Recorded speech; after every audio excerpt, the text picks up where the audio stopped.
یہ آپ کے معیار جو ہے یہ الگ الگ کیوں ہیں؟ آپ معیار ایک رکھیں نا. آپ اگر سیدہ کو خطا پہ کہنے والے وہ آپ کا بھائی ہے، وہ آپ کے لیے بڑا، آپ اس کے لیے شیر و شکر ہے، آپ کے لیے ماشاءاللہ مجاہد اہل سنت ہے، تو اگر کوئی شخص جناب ابوبکر کو خطا پہ کہہ دیتا ہے تو کیا ہو گیا؟ الحمدللہ رب العالمین والصلاة والسلام علی سید الانبیاء والمرسلین وآلہ الطیبین الطاہرین ومن والا. بسم اللہ الرحمن الرحیم. السلام علیکم ورحمۃ اللہ وبرکاتہ. ناظرین کرام، آج کی ہماری گفتگو کا موضوع ارض فدق اور میراث الرسول صلی اللہ علیہ وآلہ وسلم ہے. امت مسلمہ کے دو بڑے گروہ شیعہ اور سنی کے درمیان میں یہ سب سے اہم اختلافی مسئلہ ہے. اس مسئلے کی اہمیت اور نزاکت کو جانتے ہوئے آج ہم نے یہ چاہا کہ اس پر وہ گفتگو کی جائے کہ جس سے جو قرآن مجید سے مطابقت رکھتی ہو. افسوس کی بات یہ ہے کہ آج ہمارے معاشرے کے اندر خاص طور پر ان مسائل میں کہ جو اختلافی مسائل سمجھے جاتے ہیں، علمی گفتگو کا رجحان ختم ہو گیا ہے. گالیاں، سب و شتم، دشنام ترازیاں، بے جا الزامات، فتوے، تکفیر، تفسیق، ایک دوسرے کو گمراہ قرار دینا، اس طرح کے رویے آج ہمارے معاشرے میں انتہا پسندی کو پیدا کر رہے ہیں. میں سمجھتا ہوں کہ میرا ایمان ہے کہ رسول اللہ صلی اللہ علیہ وآلہ وسلم نے اس امت کو ایسے ہی نہیں چھوڑا، بلکہ آپ نے جس طرح کی صحیح حدیث ہے، حدیث ثقلین، آپ نے فرمایا کہ میں تم میں دو چیزیں، گراں قدر چیزیں چھوڑ کے جا رہا ہوں، کتاب اللہ اور میری اطرت. یہ دو گراں قدر چیزیں ایسی ہیں کہ امت کے جو اختلافی مسائل ہوں گے، جہاں امت تقسیم ہو رہی ہو، تفریقے میں پڑ رہی ہو، تو ہمیں اپنے مسئلے کو قرآن مجید کے بارگاہ میں بطور مقدمے کے پیش کرنا چاہیے کہ قرآن اس بارے میں کیا کہتا ہے. لہٰذا آج میں اپنی گفتگو کو قرآن مجید کے سامنے پیش کرنے کی کوشش کروں گا. یہاں میں ارض فدق کے بارے میں بتاتا چلوں کہ خیبر کے قریب مدینہ میں ایک زمین ہے، وہاں یہودی آباد تھے. جب فدق کے رہنے والے یہودیوں کو یہ بات معلوم ہوئی کہ نبی صلی اللہ علیہ وآلہ وسلم کو خیبر کے یہودیوں پر فتح حاصل ہوئی ہے اور خیبر کے یہودی باوجود اپنی طاقت اور قوت اور شان و شوکت کے وہ شکست کھا گئے ہیں، تو فدق کے رہنے والوں نے بغیر جنگ کیے مصالحت کی، صلح کی اور رسول اللہ صلی اللہ علیہ وآلہ وسلم کے لیے اپنی زمین اور اموال کو پیش کر دیا. اس بارے میں کسی کا کوئی اختلاف نہیں ہے، نہ شیعہ کا نہ سنی کا، کہ رسول اللہ صلی اللہ علیہ وآلہ وسلم کی حیات طیبہ میں وہ مال جو بغیر جنگ کیے مسلمانوں کو حاصل ہو، وہ رسول اللہ صلی اللہ علیہ وآلہ وسلم کے لیے ہے، خالصتاً لرسول اللہ. وہ خالص رسول اللہ کا حق ہے، اس میں کوئی شریک نہیں ہے، نہ حکومت ہے نہ کوئی اور شخص ہے، کسی کی شراکت اس میں موجود نہیں ہے. قرآن مجید کی سورۃ الحشر کی آیت نمبر 6 میں اللہ سبحانہ وتعالی نے اس کو بیان کیا. فرمایا اعوذ باللہ من الشیطان الرجیم، بسم اللہ الرحمن الرحیم.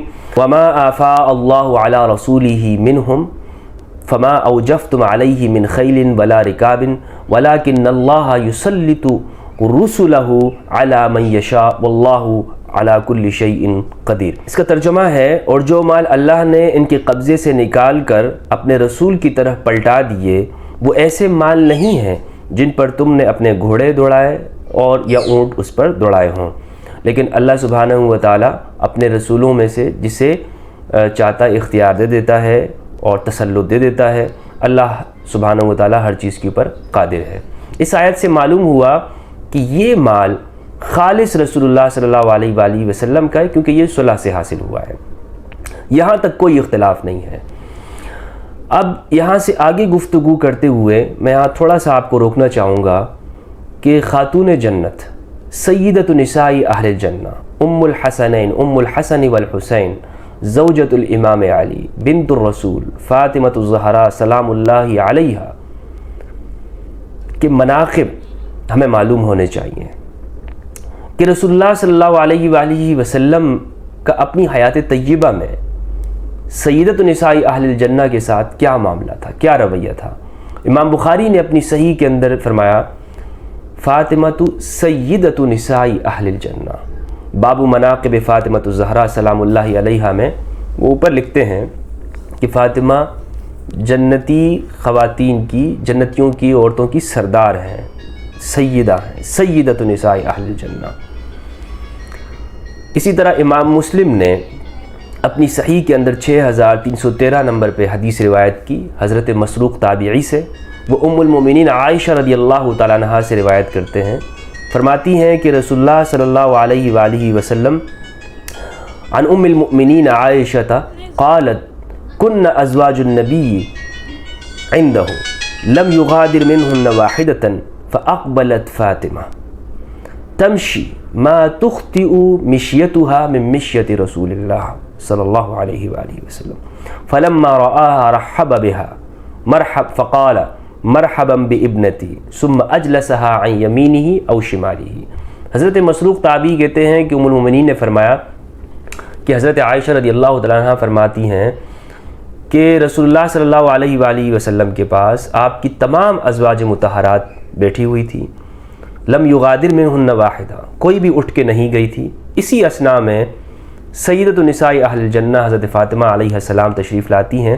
ان کے جو آنے کا انداز ہے وہ رسول اللہ کے چلنے کے مشابہ تھا اور ذرا بھی ادھر ادھر نہیں تھا، بالکل برابر تھا کہ جس طرح سرکار چلتے تھے بالکل اسی طرح آپ علیہ السلام آ رہی تھی.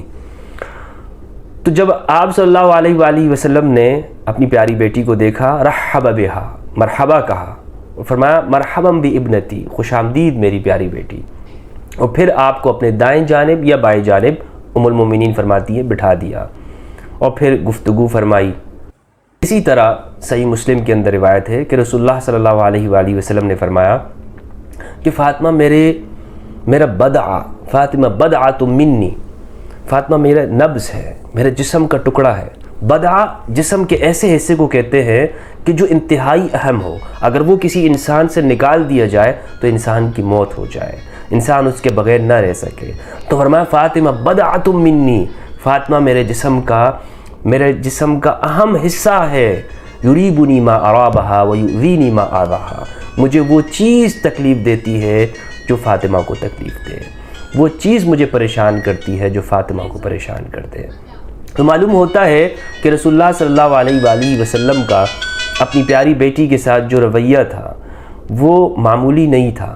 آپ احترام میں کھڑے ہو جاتے، اپنی جگہ پہ بیٹھاتے، مرحبا کہتے، خوش آمدید کہا کرتے تھے اور فرماتے کہ مجھے فاطمہ کی تکلیف پریشان کر دیتی ہے. تو معلوم ہوا کہ سیدہ کو کی ایذا سے بچنا چاہیے. اب یہاں سے میں آگے کی طرف گفتگو کرتے ہوئے یہ بتاتا چلوں جہاں پہ ہم نے گفتگو کو روکا تھا کہ اس میں کوئی اختلاف نہیں ہے کہ جو اموال رسول اللہ کی زندگی میں تھے وہ آپ ہی کا حق ہے، کسی اور کا حق نہیں. اب اختلاف کہاں سے شروع ہوتا ہے؟ اختلاف یہاں سے شروع ہوتا ہے کہ جب رسول اللہ صلی اللہ علیہ وآلہ وسلم اس دنیا سے پردہ فرما گئے. تو اب سوال یہ ہے کیا رسول اللہ صلی اللہ علیہ وآلہ وسلم کے جو اموال ہیں، جو آپ کے گھر ہے، جسے قرآن مجید نے بیوت النبی کہا ہے، جو آپ کے پاس تلوار ہے، مال مویشی ہے، جو آپ کے پاس جو فدق کی زمین تھی یا دیگر اموال تھے، اس میں وراثت تقسیم ہوگی یا نہیں ہوگی؟ جب جناب ابوبکر رضی اللہ تعالیٰ عنہ خلیفہ بنائے جاتے ہیں تو آپ نے یہ کام کیا کہ رسول اللہ صلی اللہ علیہ وآلہ وسلم کے اموال اور خاص طور پہ ارض فدق اسے اپنے حکومت کے حصے میں لے لیا، کنٹرول میں لے لیا کہ اب اس کے معاملات ہم چلائیں گے، اس کے انتظامات ہم دیکھیں گے. اور اسی کے مطالبے کے لیے فاطمۃ الزہرا سلام اللہ علیہا یعنی اپنے والد اپنے ابا جان کی جو وراثت ہے اس کے حصول کے لیے جناب ابوبکر رضی اللہ تعالیٰ عنہ کے دربار میں جاتی ہیں. یہ واقعہ صحیح بخاری کے اندر، صحیح مسلم اور دیگر احادیث کی کتابوں کے اندر موجود ہے. صحیح بخاری کے اندر 3092، 3093 اور صحیح مسلم کے اندر 4479 کے اندر یہ واقعہ موجود ہے. ام المومنین عائشہ فرماتی ہیں کہ فاطمۃ الزہرا سلام اللہ علیہا نے مطالبہ کیا اور اس کے جواب میں جناب ابوبکر رضی اللہ تعالیٰ عنہ نے پہلے تو یہ استدلال کیا، پہلے تو جس طرح کہ فتوح البلدان کے اندر ہے کہ گواہ طلب کیے کہ آپ کے پاس گواہ کون ہے. تو سیدہ نے گواہ پیش کیے. فتوح البلدان میں ہے کہ امام علی کو اور ام ایمن کو پیش کیا، دوسرا نام بھی ملتا ہے. لیکن جناب ابوبکر رضی اللہ تعالیٰ عنہ نے اس کو قبول نہیں کیا، ان گواہوں کو قبول نہیں کیا. فرمایا کہ یہ نصاب کامل نہیں ہے. تو پھر سیدہ نے قرآن مجید کی آیات سے استدلال کیا. وہ آیات کیا ہیں ہم آگے پیش کریں گے. لیکن جناب ابوبکر رضی اللہ تعالیٰ عنہ نے ایک حدیث سے خبر واحد سے استدلال کیا. صحیح بخاری کے اندر 3093 میں وہ حدیث موجود ہے. حضرت ابوبکر نے فرمایا کہ نحن معاشر الانبیاء لا نورث ما ترکناہ صدقہ، کہ ہم انبیاء کے گروہ وہ ہماری وراثت تقسیم نہیں ہوتی، جو کچھ ہم چھوڑتے ہیں وہ صدقہ ہوتا ہے. یہ جناب ابوبکر رضی اللہ عنہ کا بنیادی استدلال تھا. اب ہم یہاں پر یہ دیکھتے ہیں کہ احادیث کے حوالے سے جناب ابوبکر رضی اللہ عنہ کا جو رویہ تھا وہ کیا تھا. ہمارے ہاں اکثر مورخین نے لکھا ہے کہ جناب ابوبکر نے اپنے زمانے میں احادیث کا جو مجموعہ خود انہوں نے لکھا تھا اس کو جلا دیا تھا. اس کو مناظر حسن گیلانی رحمہ اللہ نے لکھا ہے، جو چاہے وہ دیکھ سکتا ہے تدوین حدیث کے اندر. تو لیکن جب سیدہ نے یہ مطالبہ کیا اپنے والد کی وراثت کا، ابا جان کی میراث کا، تو جناب ابوبکر نے حدیث سے استدلال کیا ہے. سیدہ کا استدلال کیا. اب یہ جو حدیث ہے کہ ہم انبیاء کے گروہ ہماری وراثت نہیں ہوتی، لا نورث ما ترکناہ صدقہ، اس کو ہم قرآن مجید کے ساتھ دیکھتے ہیں. سیدہ نے اس کا جواب دیا، قرآن مجید سے استدلال کیا. قرآن مجید کی سورہ مریم سورہ نمبر 19 آیت نمبر 5 اور 6 ہے. اللہ سبحانہ و تعالیٰ نے ارشاد فرمایا انی خفت الموالی من ورائی وکانت امرأتی عاقرا فہب لی من لدنک ولیا یرثنی ویرث من آل یعقوب واجعلہ ربی رضیہ. حضرت زکریا علیہ السلام نے یہ دعا مانگی، پروردگار کہ میں اپنے بعد اپنے لوگوں سے، بھائی بندوں سے مجھے خوف لائق ہے، آپ اپنی جانب سے مجھے مددگار عطا کر دیجئے جو میرا وارث ہو، یرثنی ویرث من آل یعقوب، میرا وارث ہو اور آل یعقوب کا وارث ہو. اس آیت سے معلوم ہوا کہ انبیاء کی وراثت ہوتی ہے، انبیاء کی وراثت ہوتی ہے. اب کچھ لوگ یہ کہہ سکتے ہیں کہ یہاں پہ مراد وراثت سے مراد علم ہے، علم ہے کہ جس پہ وہ حضرت زکریا فرما رہے تھے کہ مجھے بعد کے لوگوں کو خوف ہے کہ وہ جو میرے بعد جو آنے والے لوگ ہیں وہ ایسے ہوں گے، ناخلف قسم کے لوگ ہوں گے. تو ہمارے اہل سنت نے بعض نے جواب دیا اس سے مراد علم ہے، یعنی جو انبیاء وارث وراثت چھوڑ کے جاتے ہیں. یہ بات درست نہیں ہے. اس کی وجہ یہ ہے کہ جو حضرت سلیمان جو داؤد کے وارث ہوئے تھے، سورۃ نمبر 27 کی آیت نمبر جو 16 ہے، اس میں فرمایا وَوَرِثَ سُلَيْمَانُ داؤد، سلیمان داؤد کے وارث ہوئے. وَقَالَ يَا أَيُّهَا النَّاسُ عُلِّمْنَا مَنطِقَ الطَّيْرِ، فرمایا کہ اے لوگوں ہمیں پرندوں کی بولی کا علم دیا گیا. وَأُوتِينَا مِن كُلِّ شَيْءٍ، اور ہمیں سب کچھ عطا کیا گیا، سب کچھ. ان ھذا لہو الفضل المبین، یہ البتہ کھلا ہوا فضل ہے اللہ سبحانہ و تعالیٰ کا. تو اس میں دیکھیں ہر چیز ہمیں عطا کی، وَأُوتِينَا مِن كُلِّ شَيْءٍ، ہر چیز ہمیں عطا کی.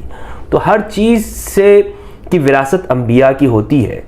تو یہ وہ آیات ہیں جن سے خاتون جنت فاطمۃ الزہرا سلام اللہ علیہا نے استدلال کیا. اور آج ہمارے سامنے بھی یہ چیزیں ہیں کہ جس چیز سے جناب ابوبکر رضی اللہ عنہ نے استدلال کیا ہے وہ حدیث ہے.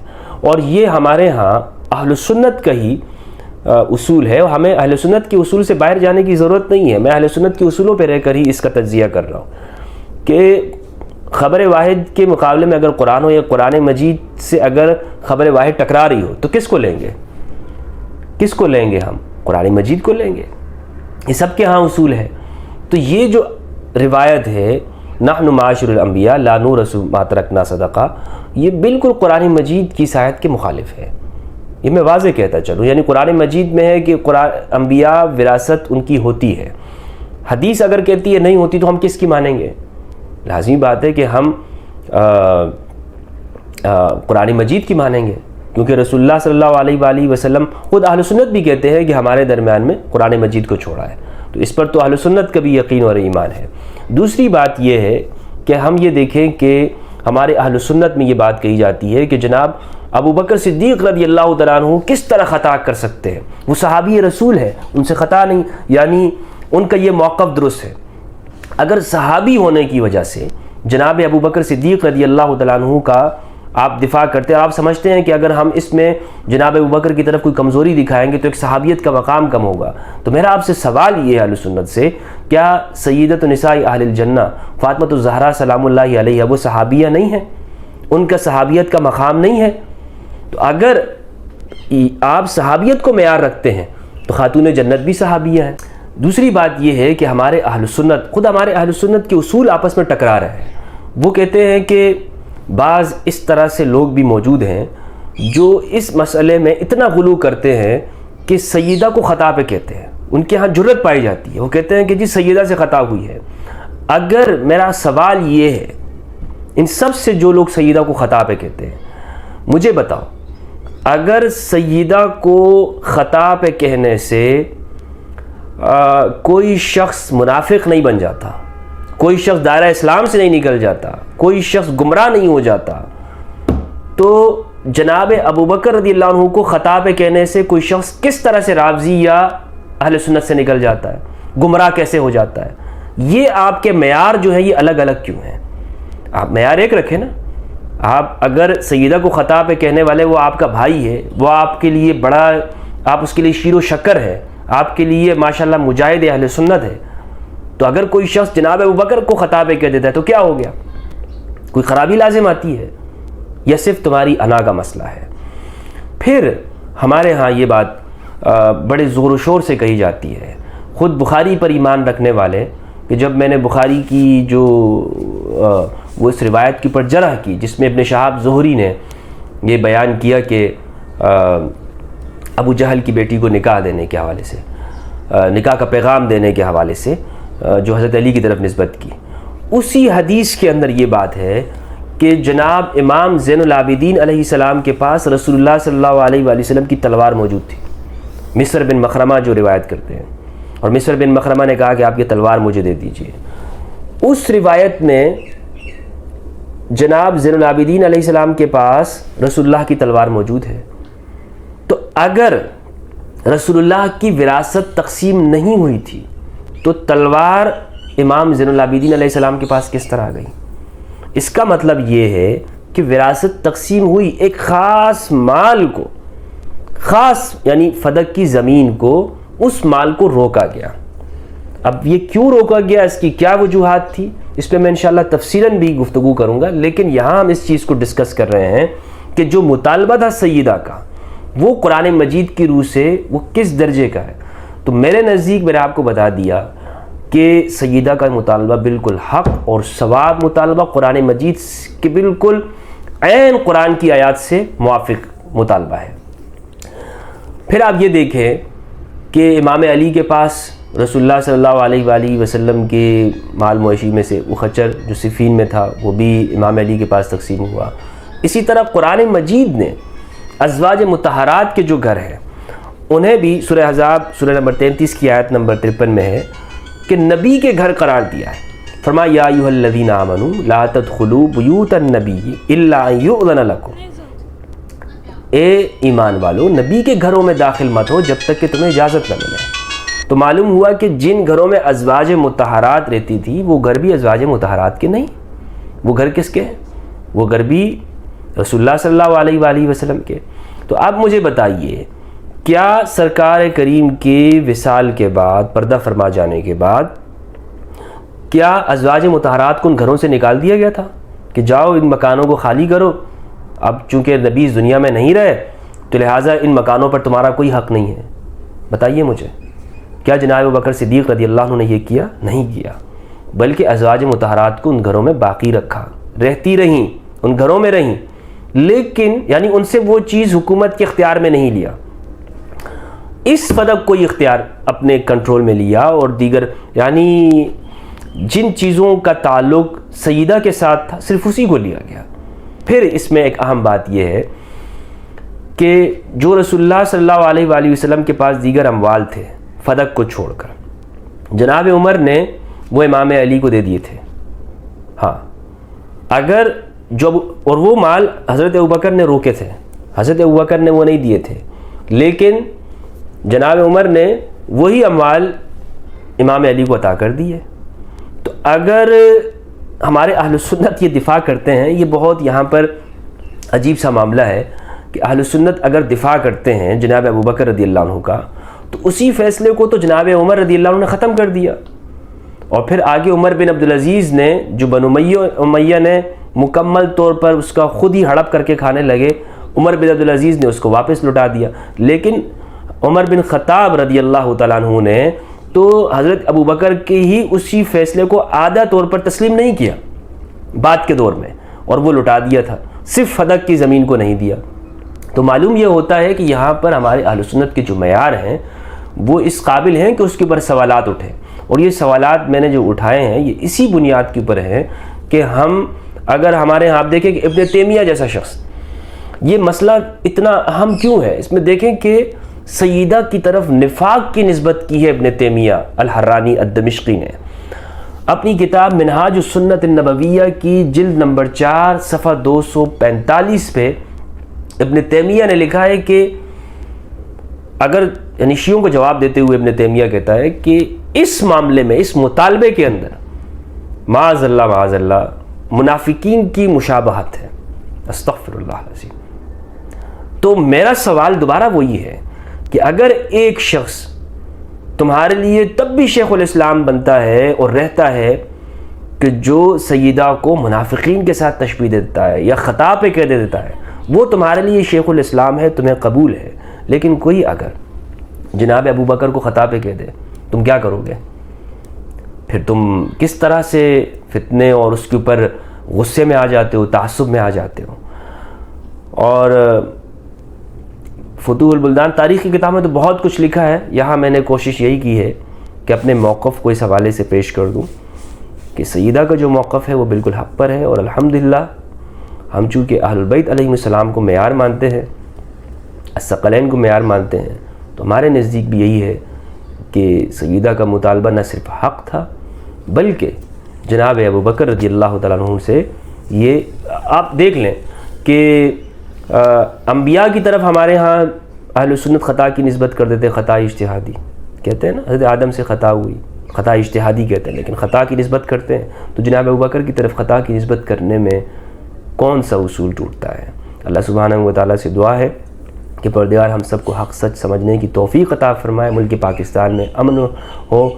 اور اس ویڈیو کا انشاءاللہ نیکسٹ حصہ آئے گا کہ جس میں اس کے اسباب کا بھی جائزہ لیا جائے گا کہ وہ اسباب کیا تھے کہ ان اموال کو لیا گیا، اور سیدہ کے ساتھ جو کچھ جس طرح سے آپ کی اس دنیا سے رخصتی ہوتی ہے جوانی کی عمر میں، 27-28 سال کی عمر میں، اس کے اسباب کیا تھے۔ اللہ سبحانہ و تعالیٰ سے دعا ہے کہ پروردگار ہم سب کو قرآن مجید اور اہل بیت کی معرفت عطا فرمائے۔ والسلام علیکم ورحمۃ اللہ۔